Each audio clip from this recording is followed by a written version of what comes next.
I emphasize that as we suspend the search, we pass the baton to the Marines. And so most of all, I thank the Marine Corps for their leadership and partnership in this difficult time. We stand ready to support any future maritime operations. We will continue to provide any comfort we can for those suffering from this terrible loss. The Coast Guard is always ready to serve, and we will support maritime operations as needed. We're also ready to serve alongside the Marine Corps and always ready to be of service to Marines. And I do want to be clear. I said the decision to suspend this search without finding survivors is particularly difficult. Thank you.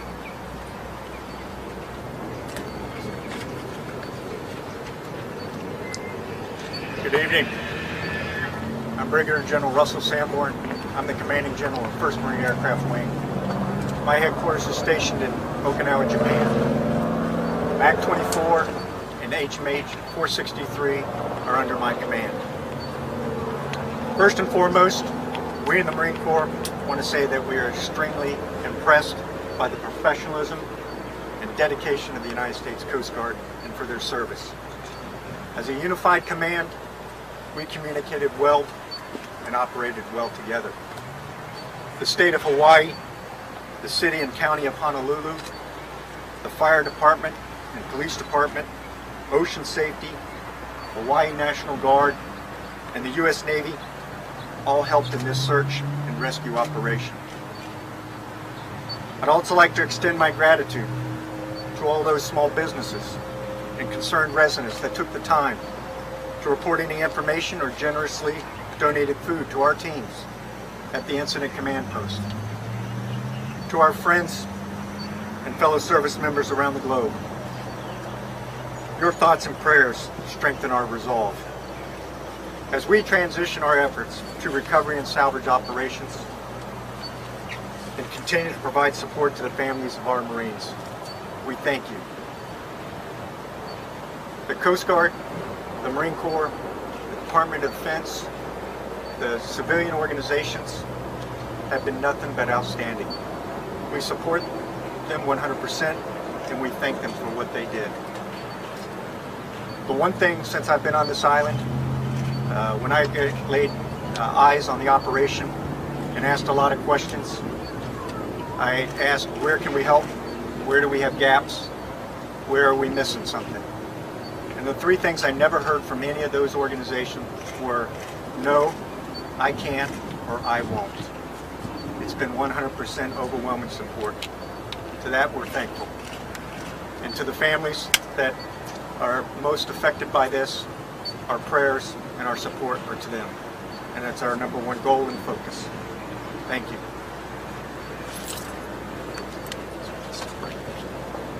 Okay, we'll now entertain questions and answers. Hi, Virginia Monto with CH53 News. This is for Captain Jenkins. On Sunday, responders employed sonar and divers for an underwater search. Describe the challenges of that and what exactly did you find? So we still have resources out deploying those underwater assets. We have a mobile, see if it would give us any other information on the case. They are still on scene today, and as we transfer the responsibility and the leadership for this primarily to the Marine Corps for subsequent investigation and possible recovery efforts, they will take control of those resources. In the meantime, we did locate some of the wreckage on the sea.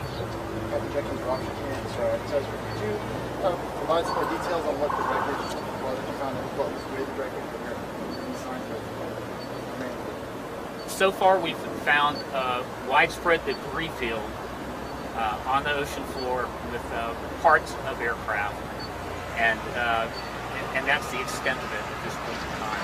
We are confident that these aircraft parts are associated with this crash, and we're collecting information even as we speak.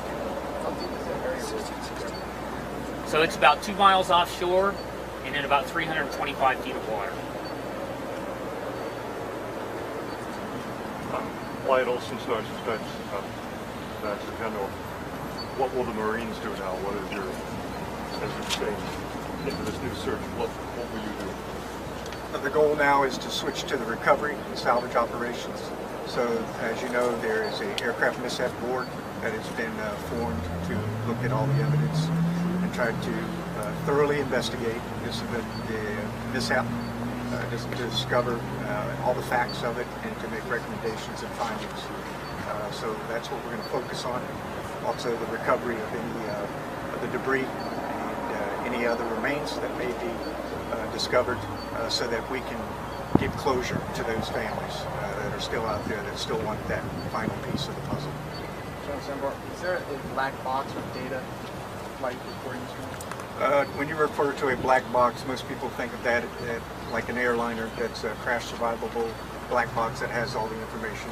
The CH53 doesn't possess that type of equipment. Just to clarify, there's no recording on what happened in the last moments of the crash?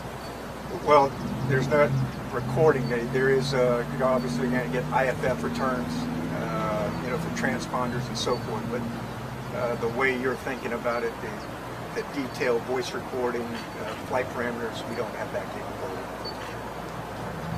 General Sanborn, what happens next for the families? The families will be continued to be supported, 100%. Once a Marine, always a Marine. Once in the Marine family, you're always in the Marine family. So our goal is to continue to support them in any way that they need right now. General Sanborn, is there any timeline on when you can recover the rest of the wreckage? That's all predicated on the environment, the resources, what they find, so forth. So I do not have a definite timeline for that. Okay, if there's anyone else, we'll entertain a few more questions. General Sanborn, Brenton Wall with KITV. Is there going to be a memorial? Yes, right now tentatively a memorial is being planned for Friday here on the base station. More details will follow as we formalize those plans. Anyone else?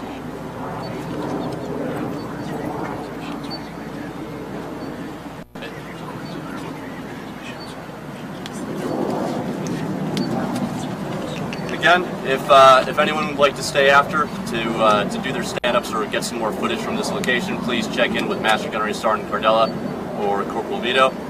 Thank you very much for coming out on such short notice. And if you have any questions for me, you're free to ask them on the site.